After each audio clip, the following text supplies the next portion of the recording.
There could, be more to anything. I woke up in 1985. Well, I don't know. I was born in 1985. I actually started gaining memories a lot earlier than people think. There were this metal keyring that I loved, and I actually remember putting this on. I just loved the way it felt on my gums. There's this big cold metal keyring. It was the most interesting thing to me. It was just felt like sacred, high tech. And if you want me to really scare you, this may scare you. I don't know. It may scare you. I have a memory of someone picking me up when I was very, very small, and they said, "Why is this baby dehydrated and has a poopy diaper?" I think that's exactly it, or something very close to that, with the foggy on poopy diaper part, but it's something that means poopy diaper. And so, how could I have known that? Does anyone have any idea how could I have known that? So if that actually happened, then believe me, I have memories starting a lot earlier. I also have a memory of playing pickup sticks, and I suppose it was my mom, showing me how like the different pictures in the book are. In this book that has pickup stick 1, 2, buckle your shoe, and I had shoes, and then there was pickup sticks in the door, and I just was like, this is amazing. I'm like in a famous place. That was my thoughts. And then I fell asleep on the couch, and I had a dream about lines, and it's like lines were being explained to me, cracks in the door and stuff, like inchworms moving, and the difference between them being there and not being there. So if you want to know what babies think about, I'm translating my thoughts into English. That's what I was thinking about, and it's funny because it's a very direct relationship to what is being done. Like, look, you got a shoe. It's shoes, and I'm just responding exactly to it. Like, this is famous. That's what I felt inside me. I'm in a famous place. And I was just so amazed, but it was like just information, being put into me. My expectations were being set exactly how I responded with amazement, baby amazement. I went on a tangent because people have ideas about that, so I wanted to tell you all about that I have memories from when I was very young. I don't dismiss the possibility that it's my mind filling in the blanks, and then like me kind of being disconnected, that it's like some kind of like motivated reasoning thing going on there, but they don't appear like that. They come from a place where I store anomalies, basically, that I hold on to things like, what does this mean?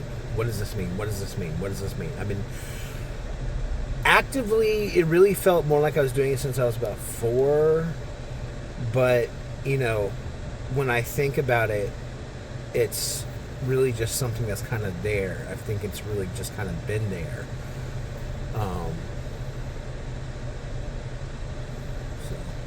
So who am I? Who am I?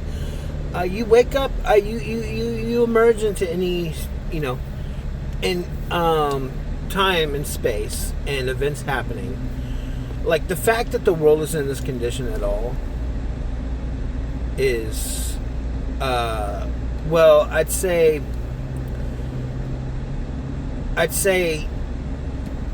that we would go into creationism versus evolution here. This would be a appropriate creationism versus evolution, Big Bang argument. Typically, I say that they don't argue with each other. But if we're starting out from the expectations that everything is perfect, now we have something that distinguishes that. So let's avoid the everything was perfect start. But let me say this, is that there are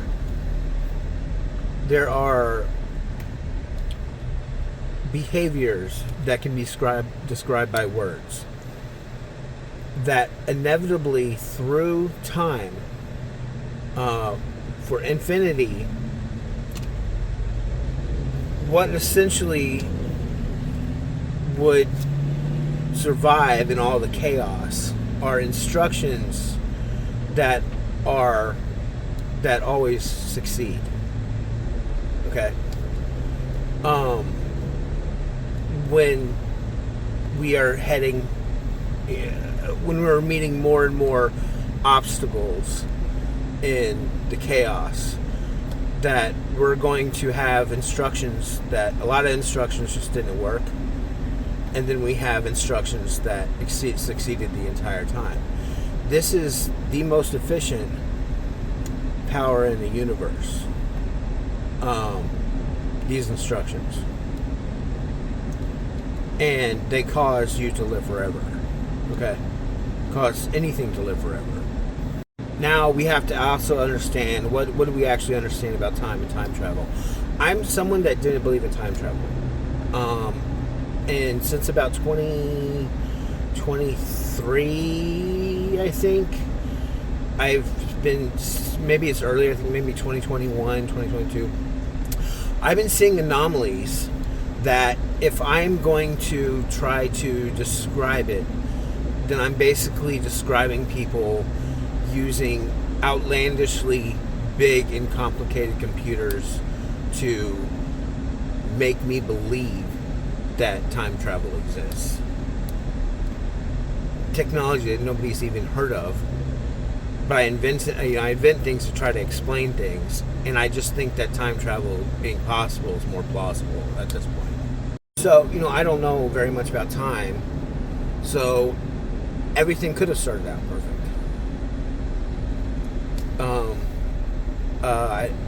Regardless of how, because we're trying to look at it from a mechanistic point of view. My thing about creation versus evolution is that they don't argue with each other. In fact, Genesis, the order which life appeared on the planet, is the same as which scientists study, and they just got that right. Which is, really kind of big. So, and important. And then you have being poisoned story, which is what our scientists are thinking happened. So how are they getting these things right? Exactly. I'm sure there's an explanation. But it's God. This word God, if you read the Bible, it's a very low-level word. It says, God's above everything, all created things. We kind of put that behind or under, the physics of the universe. So we can't we're not arguing with God when we talk about that there's a God when we talk about evolution. We're just talking about the way we, tracing the history of physics is what we're talking about with evolution. That doesn't make there not being a God. It could just be how God does things. So there's a lot that I don't know. I don't like being abused at all. I don't like any of this, the way things go. I mean, I like some of it, but there's just so much abuse that I'm in this constant state of like if someone were beating you and raping you and you keep trying to get out. That's what life feels like to me. And I don't call this God. But, okay, we're here with other organisms. There could be organisms great and small. That was a song that we used to sing at Worldwide Church of God, that God made all things great and small. And they have various levels of understanding, various levels of expectations. I woke up somewhere in all that. Somewhere. Where? I don't know. It doesn't even have to be what I'm expecting or what's communicated to me. It could be a simulation that's not a simulation. It's a physical reality that we're not in a virtual reality, but the beings that set this particular place in order are just so advanced. You know, we're there now to do this, to do that. We're actually there now. If you want to talk about that, we can talk about that. You can argue with me. I can answer all your questions and why we're there now. So, I can tell you exactly how it's done. But the thing is that, you know, what are the problems that anyone is facing, beings great or small? And then here's Adam, right? Maybe people felt obligated to impose things on Adam. And it doesn't, I'm not saying that would be correct, but I'm saying that it's, because that's not the strategy I would do. Maybe someone says, you don't know that is not the strategy that you would do, because you don't know what they're facing. You know, but maybe maybe it's some more rudimentary place where, you know, we're the first to go through anything, and we're working out the chaos. Maybe this is how God wanted friends, you know, to, while things are being set in order for His ultimate plan, to have people that face the chaos. You know, I don't know. I know I don't like being abused. It's what I don't like. And it's like, I can't agree with it, because, you know, then that puts me at risk of imposing it on somebody else. This horrible, dark, abusive life that I've had. Have you ever seen that movie Ender's Game? Sometimes my life feels like that.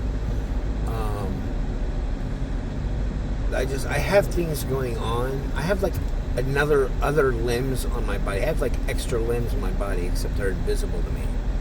But I'm like physically doing something. It's making physical changes. Sometimes I feel like a spider. Like the way that it works, I feel like a giant spider. And perhaps I am in a simulation. I'm actually I'm not a human. I'm a giant spider-looking alien, and I don't like myself. I like humans, so I wanted to be a human, but I still have these arms. So I don't, they could call that a sentinel. I'm a sentinel. I don't take the movie The Matrix as like truth. I can't think like that. I'm gonna end up like nowhere. So, and be really confused and angry and sad, and this is just not good. What I can tell you is that, you know, like, let's say in this scenario they're in a lot of trouble and they're basically getting people ready for a war. I'm not gonna fight in your war. At least not like, you know, a war with physical violence. You know, these types of things really concern me, that people are just going to interject themselves in your life and start, you know, basically trying to move things for you to be towards some purpose. But my purpose is love. I know my purpose is love. And so if we're going to fight, that's how I'm going to fight. I'm not fighting any other way. I'm fighting through education. I'm fighting through mentorship, counseling, understanding, getting above the problem. I'm not fighting any other way. I'm not. So there's a lot of like different avenues we could go here, like Ender's Game, where I'm saying I'm not fighting, and they're like, you already did. And it could be towards the violent side with these extra limbs I have, these things going on in my mind that are result to changes here. Or it could be on the love side, it's like, well, we actually needed to understand something else that we didn't have. We could be inside of, just all could be inside of the virtual world. I could be virtual that became conscious, because I'm responsible for their survival, and so are all of you, that this was a simulation to help a less sophisticated universe survive. And so they made this, you know, AI box. Because once we get AI to a point to where we're learning things that we didn't have, and running simulations. That's what we're doing, and so it's the same pattern repeating itself. And it doesn't make them God. God would be in all of it, in an infinite number of boxes, all with the same survival strategy being refined and understood better. But you're conscious because at some point where the system eventually closes, you represented the beginning and the end of it through your actions by doing God's will. I'm going to end it there. I went further than I wanted to say. It was a good conversation. Thank you for listening.